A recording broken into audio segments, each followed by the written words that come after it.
Vamos tomar um cafezinho e continuar a série de vídeos que eu estou falando sobre investimentos e comércio baseado em relatos bíblicos e como é que Deus ensina a gente a governar sobre as emoções e sobre o comércio com princípios bíblicos. Primeiro, eu vou mostrar aqui para vocês mais ou menos alguns pontos de comércio que são relevantes no mundo atual, hoje em 2026. Vamos lá.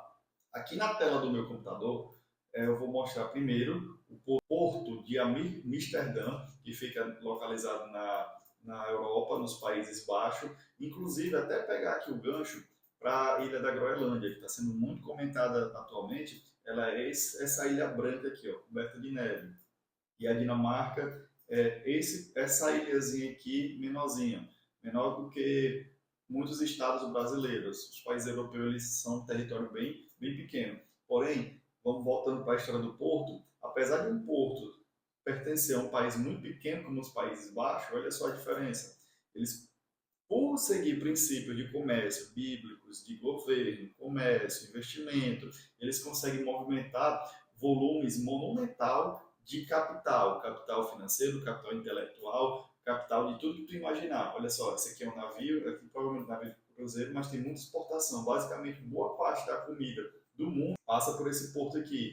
É produzida num país aqui no hemisfério oriental, vai para o ocidental e passa pelos portos, provavelmente passa pelo porto de Amsterdã, pela conta da infraestrutura que eles fizeram. Construção de aço, a engenharia civil em Amsterdã é referência no mundo todo por conta desse tipo de construção. Ó, agora vamos para outro porto interessante, que é o porto aqui em Seattle.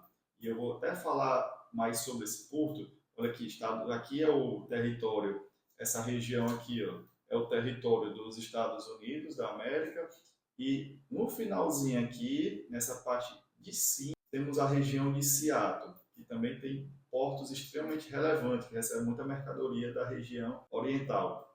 Os navios, como eu falei em um vídeo passado sobre como Salomão movimentava a economia através de navios, naquela época era navio de madeira, tinha uma parceria com o rei Irão, onde ele tinha o domínio da floresta do Líbano, que tinha muita madeira, e eles faziam navios de madeira. Hoje é mais econômico fazer navios de metal. Olha só isso aqui, ó.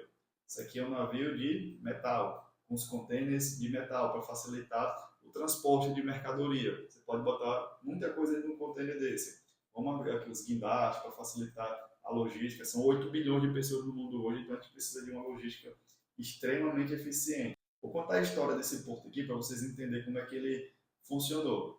Aqui é a cidade de Seattle, não vou falar sobre a cidade, os estádios. Aqui são as casas de lago, que tem uma ponte bem bonita, as casinhas que ficam tudo em volta de frente para o lago. Grandes empresas são instaladas aqui, como Microsoft, a Boeing de aviação, a Amazon.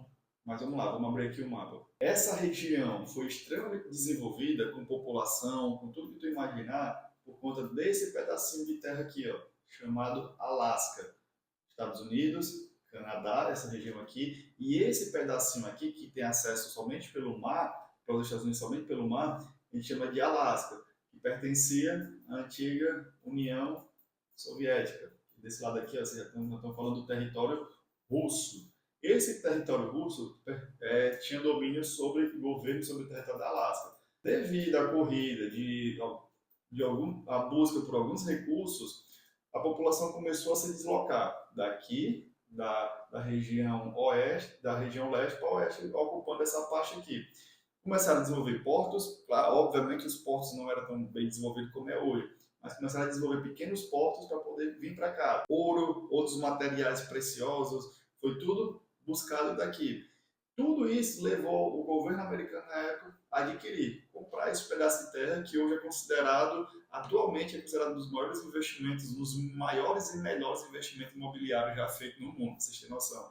Na época pareceu loucura comprar um pedaço de terra, dar um valor absurdo, mas hoje o Alasca tem um valor gigante para os Estados Unidos, não só um valor monetário, mas um valor psicológico de governo por conta da história que eles passaram. Então, olha só, dois países, dois locais que foram extremamente beneficiados por seguir princípios bíblicos de comércio, investimento e governo sobre inteligência emocional em relação a investimento. Afinal de contas, como eu já falei em outros momentos, Toda vez que você compra uma mercadoria, leva para outro lugar, ou traz de outro lugar, tem um risco iminente de ser roubada, extraviada, perdida. Por isso que os mercados de banco e seguros são um dos mais lucrativos em qualquer lugar do mundo por conta desses riscos e, apesar dos riscos, as pessoas sabem os benefícios que tem a longo prazo.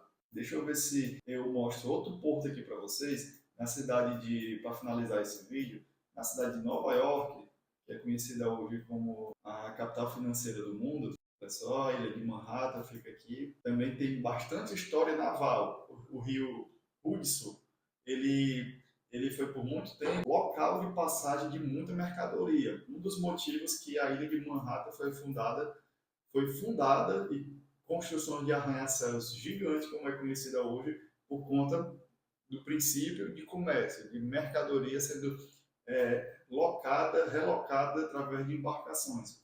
Olha só, aqui esse rio passava muita mercadoria e os prédios foram sendo construídos ao longo do tempo, à medida que esse comércio de mercadoria ia avançando. Inclusive, a ilha de Manhattan tem uma relação fortíssima com Amsterdã. Para quem não sabe, Amsterdã foi uma das primeiras bolsas de valores do mundo, onde tinha investimento, as pessoas apostavam em comércio e o pessoal veio para cá. Eu vou mostrar aqui para vocês, tem portos também muito interessantes na região da Ásia. Só que eu não quero mostrar para vocês esses portos. E são portos gigantes, na verdade. O mercado de comércio é gigantesco. Quero mostrar aqui para vocês essa região aqui do Oriente Médio. Olha só, vou abrir aqui o mapa, ok? Aqui fica praticamente o centro político do mundo, que é Israel e a região dos seus vizinhos, onde conecta a África com a região da Ásia, Europa. E aqui, vizinho, estamos falando dos países do Oriente Médio, como Emirados Árabes, Arábia Saudita, Kuwait, e aqui eles têm o Golfo Pérsico. Toda essa região aqui é rica em petróleo. Como é que tu vende o petróleo que não tem muito valor nessa região para uma região que é extremamente cara, como os Estados Unidos ou a região da Europa? Navio. Os navios são abastecidos com petroleiros gigantes, são abastecidos. O navio que carrega petróleo a gente chama de petroleiro. São abastecidos nessa região aqui, passa por esse Golfo de Oman. Obviamente, toda vez que vai passando pelo Golfo, vai passando pelo porto, eles vão pagando impostos e taxas que vai alimentando os governos. E daqui sai alimentando o mundo todo com combustível fóssil. Eu vou mostrar outro porto aqui para vocês, uma economia que ficou bastante conhecida por conta da estrutura de portos, que foi a cultura egípcia. A cultura egípcia, eles tinham aqui o mar Mediterrâneo, onde tem toda a Europa e a Ásia, a África sendo separada, e aqui tinha o rio Nilo, que corria aqui, tá vendo essa veia de rio aqui, ó? O Egito, ele era banhado por esse rio, e obviamente a mercadoria também passava por aqui.